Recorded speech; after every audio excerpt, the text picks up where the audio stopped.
Hello.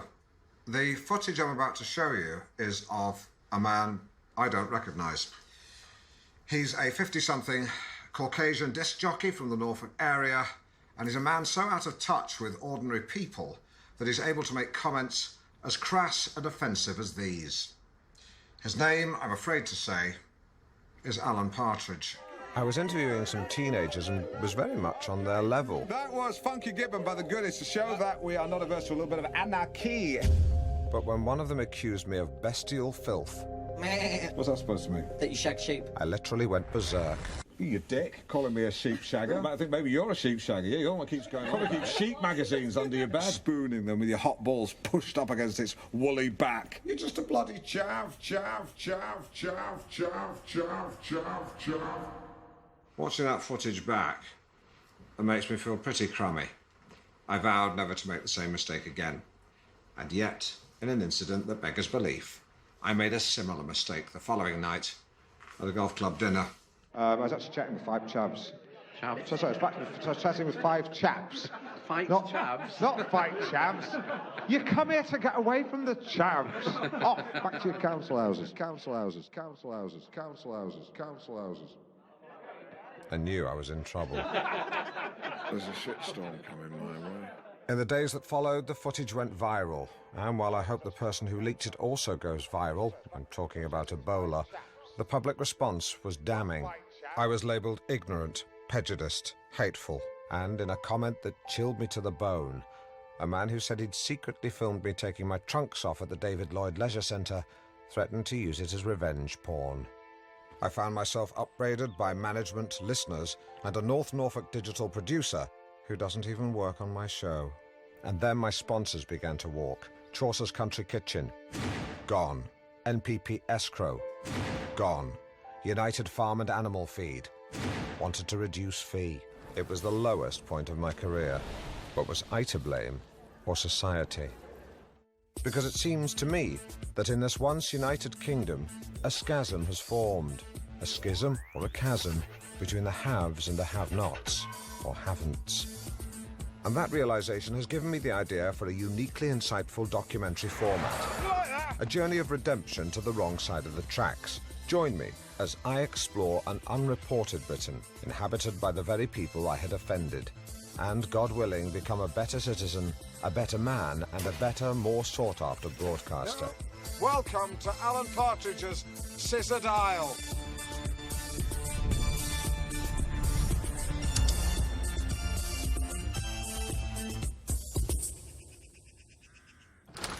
Good morning. It's 8 a.m. and I'm about to spend a week with people from a very different background from myself. As you can see, I live in pretty salubrious digs. And while the mortgage crippled me, my name is on the deed, I live here, it's my house. Anyway, this is the life I'll be leaving behind.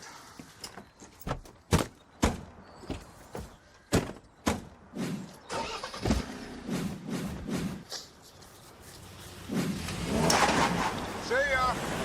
So that's the life I'm leaving behind. But where am I headed? Well, for the next 7 days, I'll be living in one of Britain's most deprived areas, the spiritual home of the needy, Manchester. You only need hear the locals speak to realise that this is an area severely handicapped by poverty. Once a thriving industrial hub, it's today better known for its teeming gay and lesbian scene, and, coincidence or otherwise, the recent arrival of the BBC in Salford. Fortunately, I'm accompanied on this journey by my best friend, a chum with real pedigree. Seldom a pedigree chum, although he only eats boiled eggs. Slightly apprehensive about the week ahead. Had a bit of an up and down night. Probably just nerves. Had my usual anxiety dream. Stuck in a lift with Diane Abbott. Stay right. I am. From the dawn of the Industrial Revolution to sometime in the late 1970s, Britain was the workshop of the world. For the people of Manchester, employed in cushy jobs, mills and factories, where there was work for mum, dad, and even the kids. It must have seemed like the good times would never end. But then, China happened. Nowadays, the boys from Beijing manufacture everything from knockoff pistols to dildos, and that's hit Britain hard.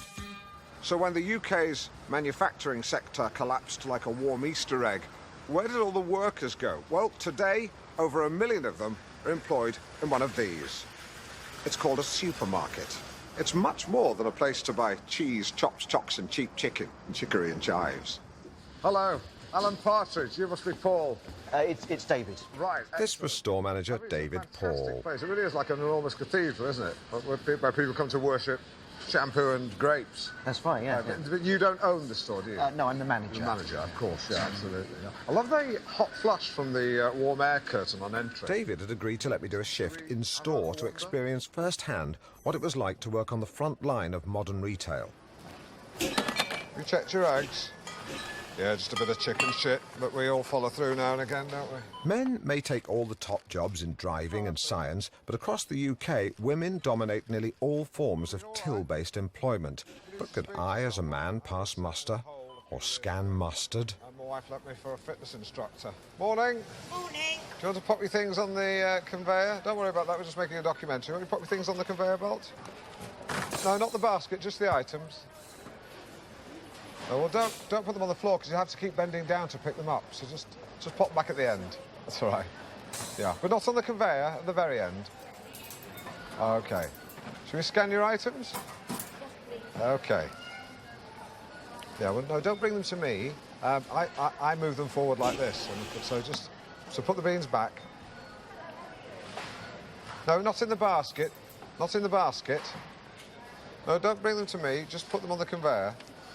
No, back at the end. No, not in the basket. Put the beans down on the conveyor belt. Now, get off. No, down. Leave the beans alone.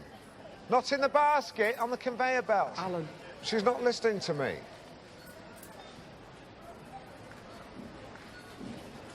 What are you doing? But as my shift on the tills wore on, I realised something extraordinary. I was absolutely brilliant at scanning. The female side of my brain, long dormant, had somehow been re-triggered. Some said I was scanning even quicker than Tesco lifer Pat Bevan. Pat could barely conceal her rage. 24.40, please, love. Take your time. Take your time. Have a very relaxing weekend. You've got some nice ingredients there. You go careful there now, my love. You all right packing? By entering a form of hyper-concentration, I'd achieved the holy grail of being able to chat and scan, an almost zen-like state that would give the Dalai Lama a run for its money. You all right packing? They call them bags for life, don't they? But I must have 2 dozen of them in the boot of the car. Looking for self-raising flour? Aisle 4, Chuck. They should call them bags for the drive home. Al, price on Tetley's pack of 40. Every time I get to the checkout, I'm like, where's me bags for life? I heard you were always going out with an old bag. Chance would be a fine thing. What hour was the flour? Aisle 4. 1.19 for the Tetley. Thanks, Al. That's 16.90. You go careful there now, my love. You all right packing? These ladies enter this state each and every day, displaying the kind of physical and mental dexterity we normally associate with fighter pilots. Check out, women. The people of Britain salute you. Well, after some initial doubts, I'm impressed with the working conditions here. The store itself is clean and well ventilated, and there seems little chance of workers succumbing to the kind of chronic lung conditions that blighted the mining communities and made their snot black. All in all, Tesco's are just better than local shops. But there was one employee who really stuck with me. There was a quiet dignity to this man. Without him, the entire car park would look like a drained canal. And watching him work over the gentle clank of his giant trolley train made me wonder, who was he? Where was he from? What were his dreams? What were his fears? What was his name? Of course, I'd never know. All right. Go round. Stupid woman. I later found out his name was Carl, because there are hundreds of Carls, not just in supermarkets, but quick fits, HSS tool hires, Greggs. Carls are the backbone of Britain. Carls won us the war. Carls keep us safe, clothed, tool hired, Greggsed. Carls. Carls. Carls. Alan Partridge says that I'll Alan Partridge says that I'll... He's in a bit of a mood because I've got 4 pepperonis in the glove box and he knows. While Seldom's mind turned to the peppery meat rods he craved, mine turned to the man I'd met called Carl. Seldom. Sorry, I'm sorry. Well, we all owe a debt to the Carls of this world. All too often, the Carls owe a debt to someone else. Payday lenders. And for those mired in debt, life can feel an awful lot like this. For the next leg of my journey, I've come down to the town of Cheadle to meet a woman who is being circled by loan sharks. Barely afloat on a lilo of debt, it was only a matter of time before one of them used his teeth to pop it. She's agreed to talk to me on condition of anonymity, fearing that being on camera would lead to reprisals from one of the sharks. In this report, her name has been changed. Shakira, your life has been clattered by debt. Tell us your story. Shakira's voice has been modified for her own safety. I took out the loan to tide me over when I were a bit short. Just temporary, like, to cover bills. Right, so this was essential expenditure. It wasn't as if you were, for want of a better word, spaffing the money on new skirts or shoes. Are you having a laugh? No way. But as soon as I fell behind on the payments, I was screwed. Do you know what I mean? It just shows it can affect anyone. I mean, I work. It's not like I'm on the dole or anything. How do you feel? I mean, because it's just a money thing, isn't it? It's just a money thing. If you could solve that. Yeah, I know. I feel like it's the only thing holding me back. Yeah, I think you would soar like an osprey. I think so. I can tell by the expression on your face, which I'm fortunate enough to... do you know the phrase, a face doesn't lie? No. It's quite a new one.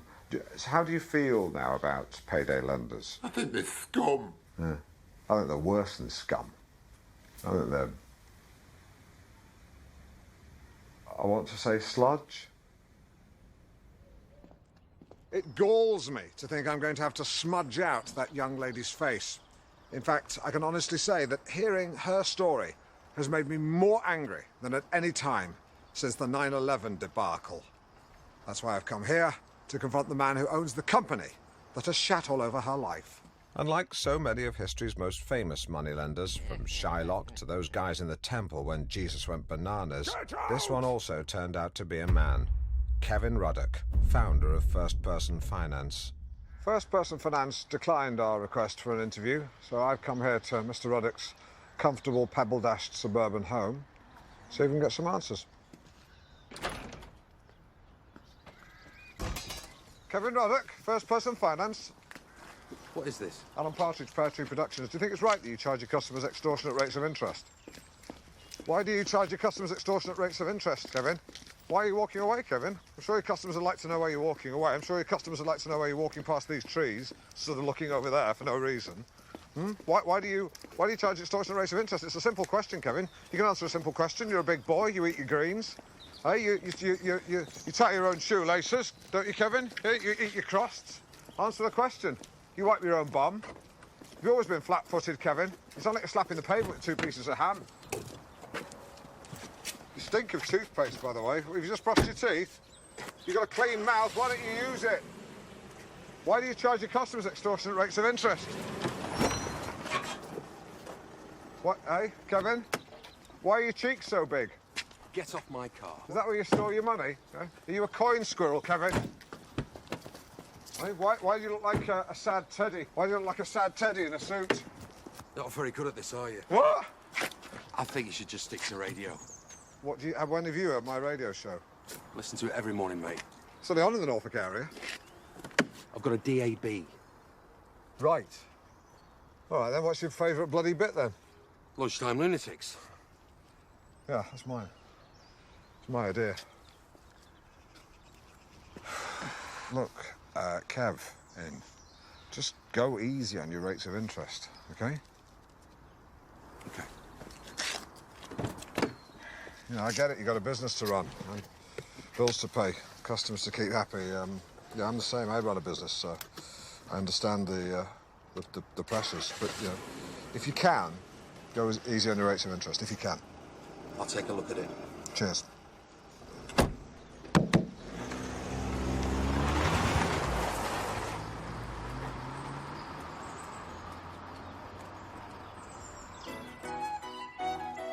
I was now 2 days into my journey of redemption, and Selden was taking me on a long country walk.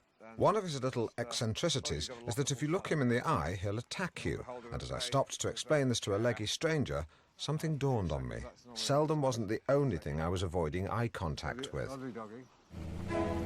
I've left the grim desperation of Manchester and headed here to Holgarth Hall in the little-known county of Lancashire to sample the fragrant musk of old money. For I had realised something. How could I ever hope to understand the lives of the have-nots if I didn't first understand the lives of the haves? Or should I say, haven'ts? Built in centuries gone by, even before Hitler was a little baby, it's the kind of home which would make Julian Fellows cream himself. Holgarth Hall. Oh, it really is a magical realm. Half expect a wood nymph or a fawn to appear. Baby deer. No, the mythical creature. It's mind and face of a man grafted to the limbs of a goat. Well, it sounds awful, but apparently it's Narnian. So. Well, next time I'm in a wardrobe, I'll ask the Lion and the Witch if they've seen one. That's brilliant, quite brilliant. But you remind me of a super rich guy I'm quite friendly with. I don't mean he's super rich. I mean he's just a super rich guy. But then a lot of them are. Now, you're a member of the Countryside Alliance, aren't you? Indeed I am. Yeah, me too. I don't have my membership on me, but I stand shoulder to shoulder with our countryside cousins, or brothers. Although, you know, in remote areas are often the same thing, and that's the tragedy. Do you think that sort of thing still goes on? No. Now, let's talk about poverty, because a lot of people, petty people, bitter people, people who vote for the red team, say that poverty is the fault of the wealthy. Now, thick or not, that must rankle. Although I can understand it. You know, I can't pretend that I haven't been given certain advantages. Almost everything that you can see now, I inherited from my father. I once inherited a clock. Beats buying them. But with those advantages come certain responsibilities. The concept of noblesse oblige. Yeah, oui, magnifique. I knew exactly what he meant. Like James, I'm not short of a bob or two, and I feel I have a duty to use my wealth and status to help people less fortunate, such as emceeing an annual charity gala for violent children, sponsored by Tailors of Harrogate. Just found a Malteser in my waistcoat pocket. Weird. I hired this.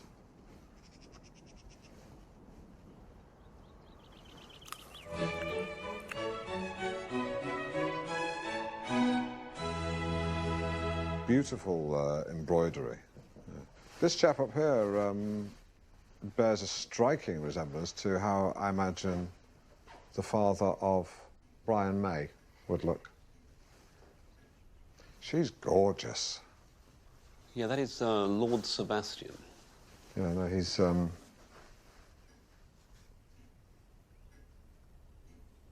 still pretty.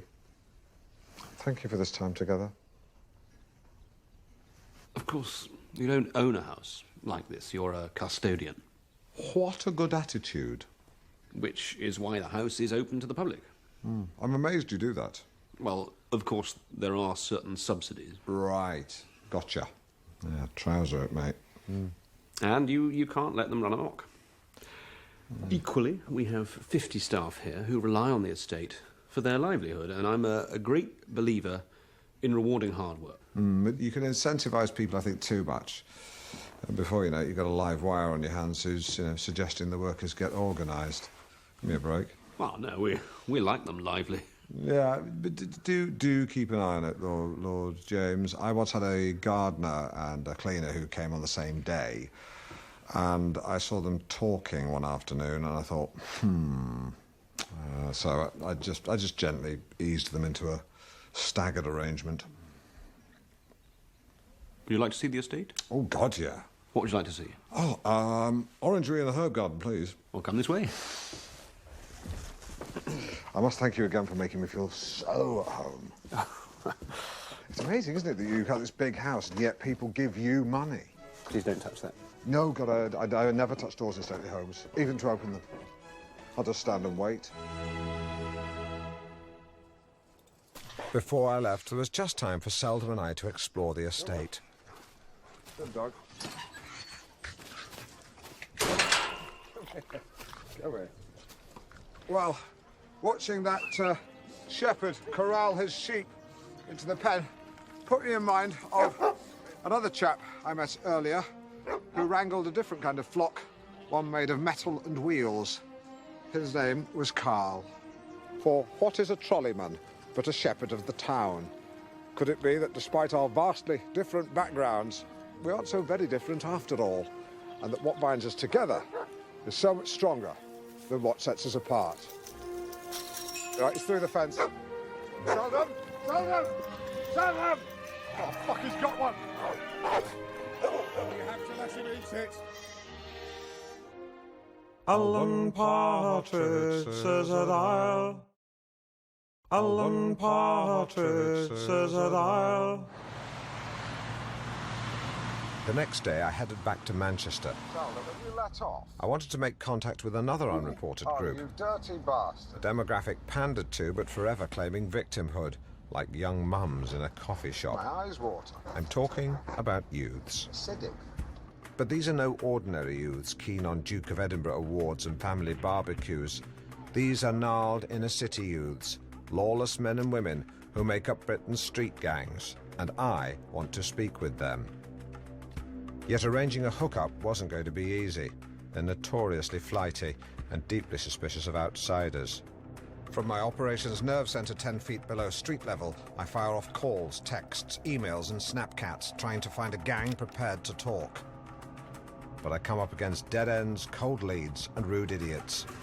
Eventually, through an intermediary, I made contact with a gang from inner Manchester, and with a little persuasion, they agreed to meet. It's 7 p.m. I'm wearing a stab vest and I've just spotted the gang. So here goes. Guys.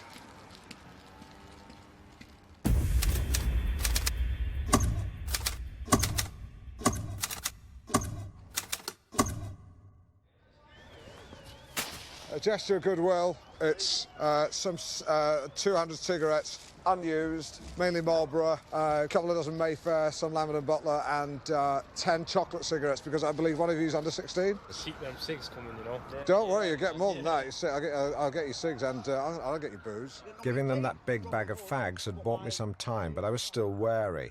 Life is cheap on the Cinque Estates of Manchester, and with a rap sheet that included bicycle theft, fighting, loud ball sports and backchat to constables, this wasn't a crew to be messed with. There was a film a few years ago with Kevin Costner. One wrong move from me, and things could turn seriously ugly. He's a pretty respected actor. They agreed to let me hang out with them, and after strolling up and down this road so we could film them walking in slow motion, the group splintered. Gavin went to buy oven chips. Was McCain a nod to cocaine? The gang wouldn't say. I knew they didn't trust me. What I needed was an act of kinship, something that would show that I had genuine street cred. I went for broke. Do you like that? How did you learn to do that, you? A wet car park in Kent. Do you like that? Do you like it? Yeah. Shall I do a J-turn? I'll do a J-turn. It's a 180 in reverse. It was one of the sickest handbrake turns I'd ever pulled off in a hot hatch. They agreed to share their experiences with me.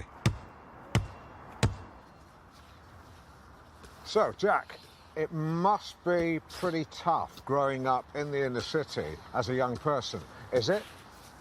Yeah, it is. I was using a technique called speakball. Can you elaborate? Basically, you can only speak when you're holding the speakball. Do you understand? yeah. Do you? Yeah. Do you? What was the question? Do you? Yeah, right. Do you understand that you can only speak when you're holding a basketball? It's called the speakball. Speakball is an American counselling technique I'd used on my own son when he went through a phase of throwing chairs at his teacher, to which I later brought the global rights in perpetuity. It was also something I'd incorporated into Forward Solutions, the life coaching program devised in the 90s for weak people and dysfunctional sales teams. Where are you going? The genius of the idea lies in its combination of order and fun. That way lies anarchy. Speakball, an Alan Partridge brand. Thanks a lot, guys. Well done.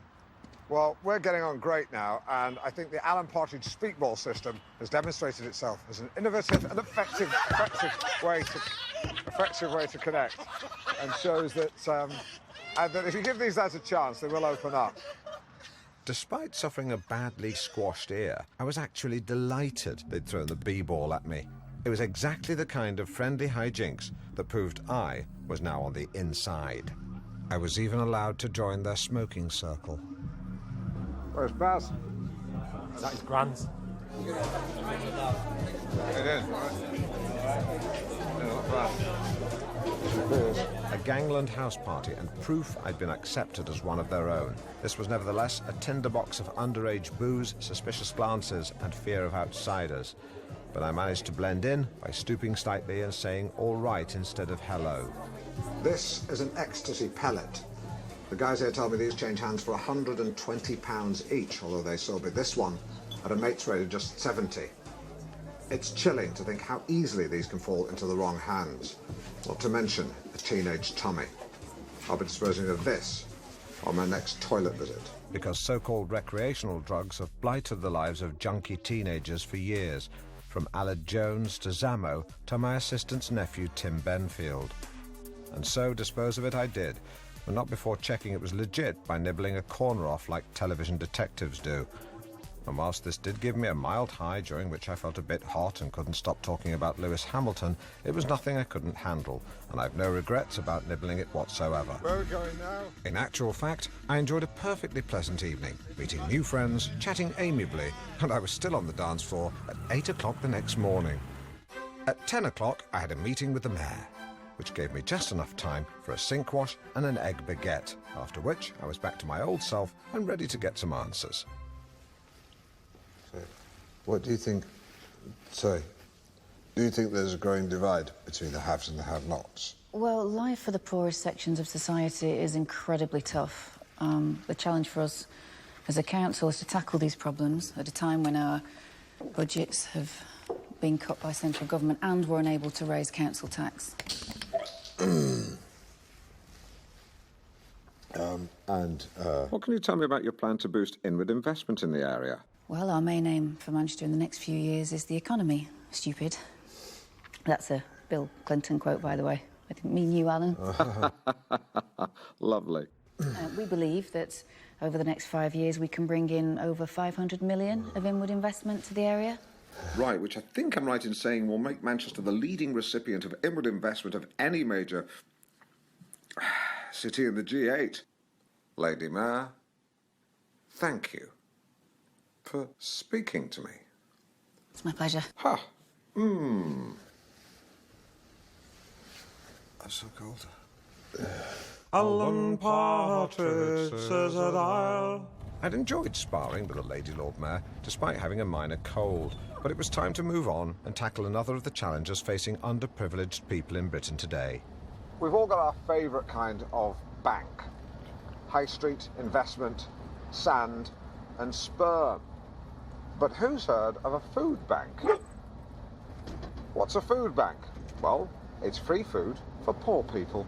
And while the idea of getting free food sounds superb, we only have to think back to how we all picked on the boy who got free school dinners to realise it's more complicated than that. Because for the people on the receiving end, it can be a demeaning experience. But what if there was another way? Joel Maidment is what is known as a freegan. And while that may sound like a type of Irishman, it's actually a term for someone who finds and eats food thrown away by supermarkets. Now, when most people picture the kind of person who rummages through bins for food, they imagine a certain type, someone who's fallen through the cracks in society. And yet, this is not the kitchen of a tramp. This is rather lovely. Thank you. And whilst nothing in here is brand new, that's also sort of part of your philosophy, isn't it? I noticed when I came in, for example, your TV is fairly old, quite small. Oh, well, we don't to watch much TV. Yeah, I sometimes say that. Point is, you're comfortably off. Yes, I guess. My wife's a lecturer. Are they all? But you are a freegan. You scavenge for free food. Correct. Yeah, freegans try and live off what other people throw away. It's an ethical decision to prevent waste. So you make good use of the things that you find, the things that we everyday folk leave behind. You're a womble. Well, in Britain we throw away 6 million tonnes of food every year. And much of it is in very good condition. So I think, as a society, we should feel ashamed of that. I'm just as guilty. There's a burger van on the A47. I always order the half-pounder. But do I get through the second patty? No. I just, fist it into a discarded coffee beaker and pop it in a canal. Well, I think... so you would eat anything within reason? Within reason, yeah. For example, an egg mayonnaise sandwich still in its wrapping. Yeah, if it's still in its wrapping, I'll eat that. Okay, a plastic bottle of iron brew, but the top's been chewed. Yes. By a rat. If the seal hasn't been broken, I would drink that. An egg in a sock. Yes, I mean, if food looks good, it generally is good.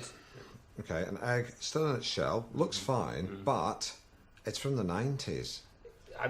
Well, maybe. A condom full of grapes. Yes. You need to sort yourself out, mate.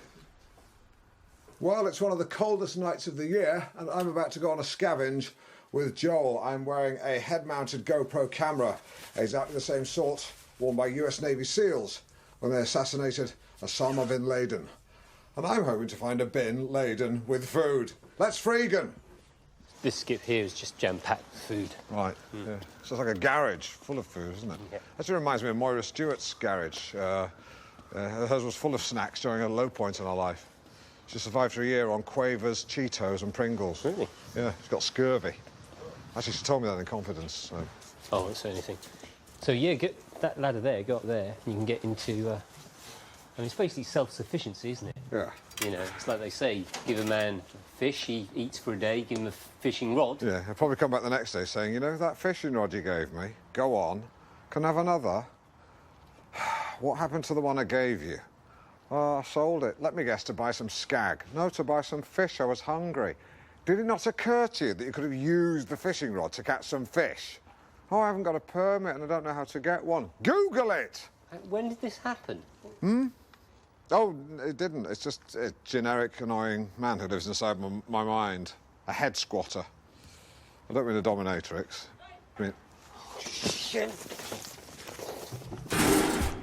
Wait, where are you going? I thought we were allowed.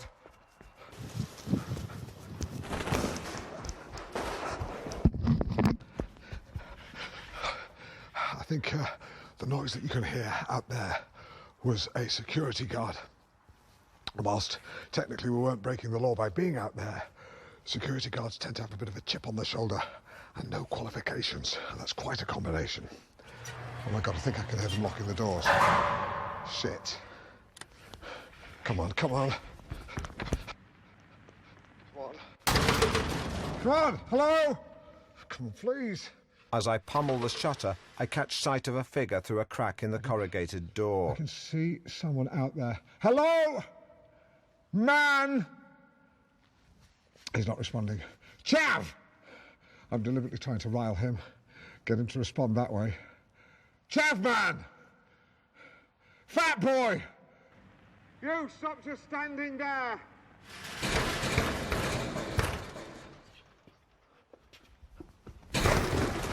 I was later to discover that the figure I'd seen was nothing more than a cardboard cutout of a Nolan sister holding some Activia. I'll report you! I am trapped. Alan Partridge says that I'll. Alan Partridge says that I'll. I'm locked in a warehouse because a man who goes on about ethics deserted me to save himself. Funny old world. He could find a banquet in a bin bag, but couldn't find real balls in his own ball bag. It was now 3 hours since my last meal, and while Joel the freegan was probably tucking into chicken soup, chicken pie and lily-livered pate, the man was a coward, I was becoming dangerously hungry. Now, normally I carry a Snickers bar concealed in my bicep pocket. Some people think that water is more important. Wrong. Bear Grylls, Christian Hardman, told me that you can always drink your own urine. But when you're hungry, you want to eat a Snickers. Unfortunately, my bad assistant has washed the fleece without checking for contents, and the pocket now contains a flaky chocolate brick and handfuls of nut dust. Then a brainwave. Special forces are trained to think outside of the box. If I could get some of this food outside of the box, or its box, I could survive. I struck gold with what I can only describe as a cross-section of an egg and ham slice. I can only describe as a kind of a CAT scan of a square Scotch egg. And I know that if I eat 2 of those and 4 wagon wheels... Looking back, I can see that the GoPro's fisheye lens has made me look grotesque. Put this image on my Tinder profile, and it will be a barren few months indeed. This is the picture I use on Tinder. Being here is unsettling. I am gripped by a lonely introspection, like Andrew Neil on the train or an elephant at Chester Zoo.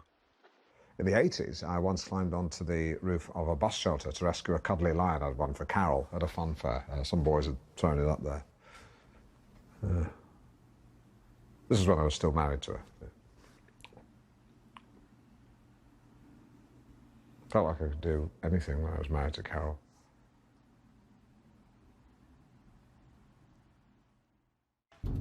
But danger is looming, because like Carol, the warehouse had grown incredibly cold and unloving. Absolutely freezing in here. I've not been this cold since I had to dial 999 after I did the ice bucket challenge. I begin to panic, running up and down in a futile attempt to keep warm. My extremities are now stinging. Unless I find a way to warm up soon, I'll be dead by morning. Just another one of the ghosts that haunts the aisles and corridors of this facility. Like the one I witnessed when watching back CCTV footage from the warehouse cameras. What was this glowing figure? This strange spectral form?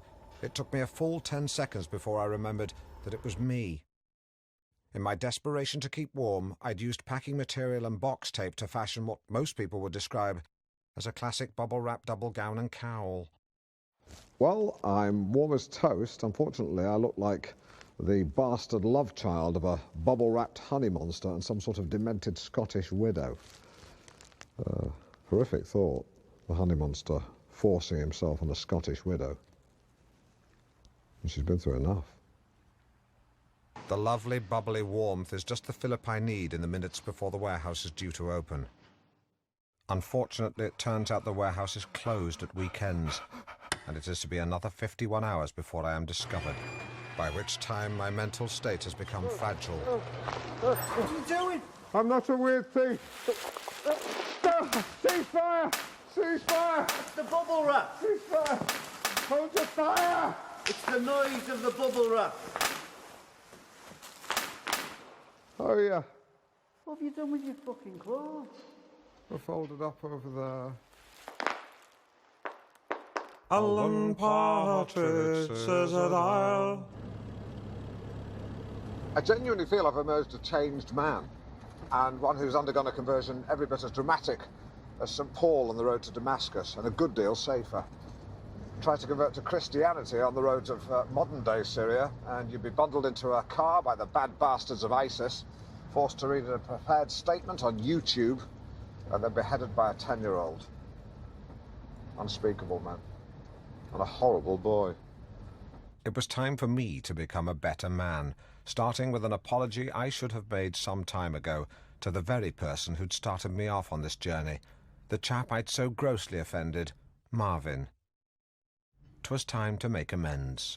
So I've prepared a statement that I will be reading to Marvin to make sure that the apology is unequivocal, ensure that that happens. I, Alan Partridge of sound mind, do humbly state that I'm sorry if you felt offended or were offended. I was under a lot of pressure at the time because the woman I loved had decided she no longer felt similarly towards me. Nevertheless, I was wrong to imply that you have feelings for sheep, or if you do, that you give physical expression to those feelings through ovine congress. I also regret shoving you in the car park. That was another thing that happened. And calling you a chav, a horrible pejorative term that should be consigned to the museum of no longer acceptable words like strumpet, Nancy boy, or packy. Packy or chinky? Packy. Thank you. I apologise unreservedly. Equally, I'm sure there are a number of things about that day that you'd like to reflect on too. At that point, as a peace offering, I'll offer to take him to Chapelfield Shopping Centre for a fizzy drink and a sandwich. Do kids still drink sandwiches? Eat fizzy drinks? Well,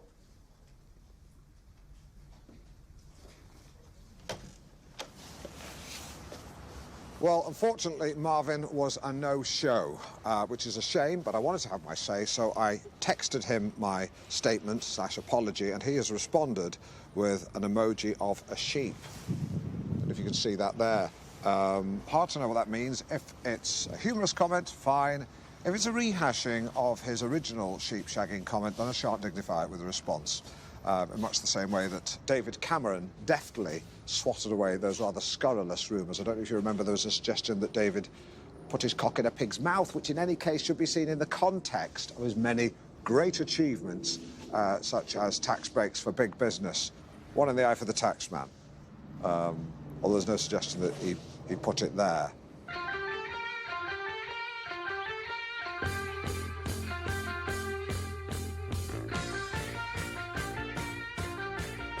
Well, I may not be able to set the record straight with Marvin, but just because one disadvantaged teenager wanted to act the prick, it didn't mean I couldn't reach out to others. And I knew exactly who to call. Their names were Gavin, Mark, Riley, Darren, and another Gavin. Come on, lads. Darren, put your high-vis on, mate. You seem bent to Scottish, man. I know, but it's insurance reasons. Come on. Why do you want me looking like a melon for it? Been through this. Yes, in their own sullen way, I sensed that these boys had never felt more alive. Who's for a swig of Bovril? What's that? Bovril? Basically, beef tea.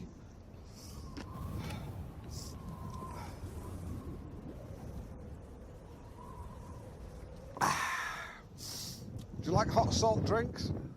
We stomped up hills and scrambled across scree, and the only brain-altering highs they were allowed this time were the kind of geological facts that would give them flashbacks for the rest of their lives. Those rock formations up there were formed from the fossilised shells of dead sea creatures. So if you think about it, the entire Peak District is one enormous scampy graveyard. Pretty cool, yeah? Come on, let's take a closer look. I don't believe in reincarnation, but if I have had a previous life, it would probably be as one of Britain's leading geography teachers. If you'd have suggested that after making this documentary, my life would have been put into perspective by 5 teenagers from Manchester, I would have pushed you into some bushes. And yet here we are. Because while these lads weren't going to win any awards for Greek or Latin, they'd get an A+ if there was a BTEC in fun. And as I hurtled through the air, feeling calm and relaxed, I found myself looking back on what had been by any measure an incredible journey. And whilst you're not going to convince everyone, it was clear I'd achieved genuine redemption. I was cleansed, absolved, perhaps even at peace. Could this be the time to sink back into the deep, dark depths of obscurity, to bow out gracefully? Or maybe, just maybe, the time to emerge renewed, reborn, resurrected. Not just a better man, but a better, more sought-after broadcaster. A woman I know who's a Baptist wept when she saw these pictures, as I suspect many of you are now. All that remains is for me to bid you a fond farewell. For I must go now, back to my flock, certain to be welcomed with open arms by listeners, YouTube commentators, and sponsors alike. Goodbye, or should I say, au revoir. Goodbye.